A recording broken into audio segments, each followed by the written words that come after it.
Mag-adjust na tayo ng exhaust valve sa inlet valve sa injector. Bali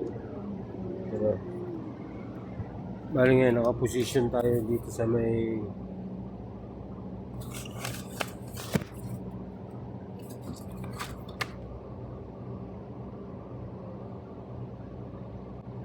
yan sa dalawa na itong marking niya.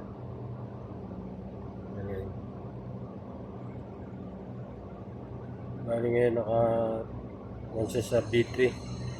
Ibig sabihin sa B3 na yung exhaust number 3 ang i-adjust natin. Exhaust number 3. Bali 1, 2, 3. Bali ito ang i-adjust natin. Exhaust number 3. Ang bigay natin dun sa adjust ng exhaust number 3 ay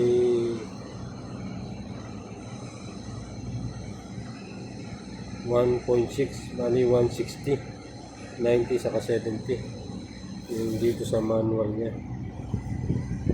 So 1.6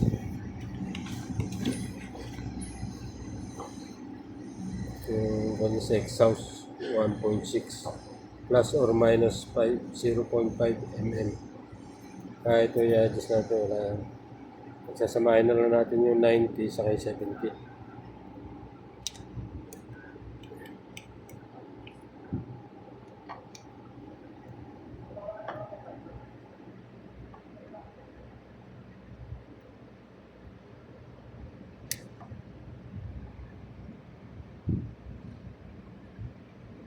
Okay naman yung adjust niya.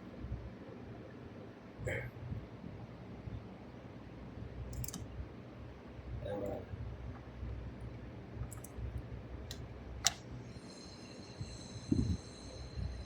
Okay naman.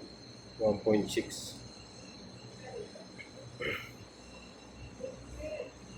Kung pag-adjust natin ng exhaust saka inlet, hindi siya magkasabay. No? Yung injector at saka yung inlet lang ang pwede pagsabayin. Yung exhaust bukod siya. Dulal. Turn na. Lumay ka?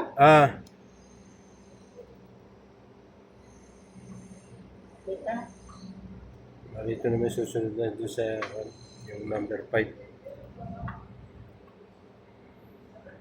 Number 5 na inlet tsaka injector naman i-adjust natin.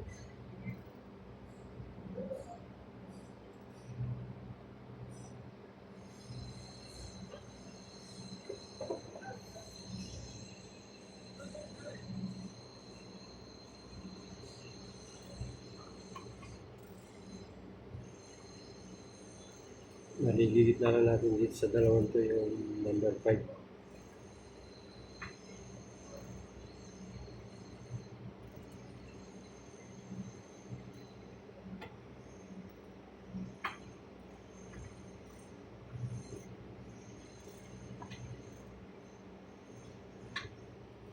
Dulal.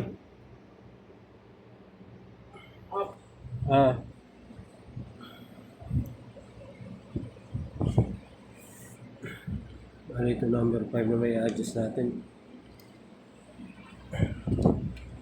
Ito number 5, ito sasabay natin yung injector. Dito naman sa inlet, ang bigay natin 0.20. Yung nakalagay dito sa manual niya. 0.20 plus minus 0.5.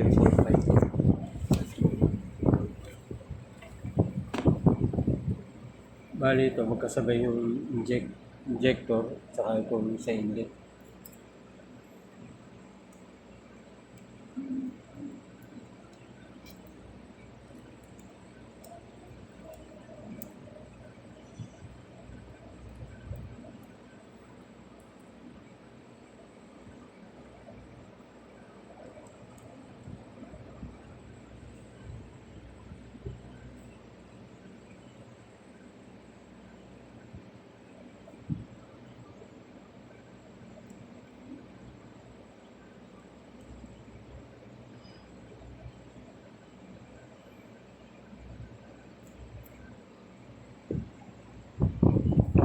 sa injector natin, mag-adjust ng injector.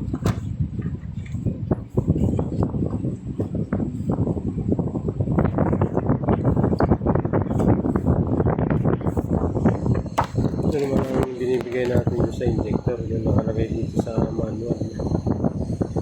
180 to 240 degree. Bale, 180 to 240 degree.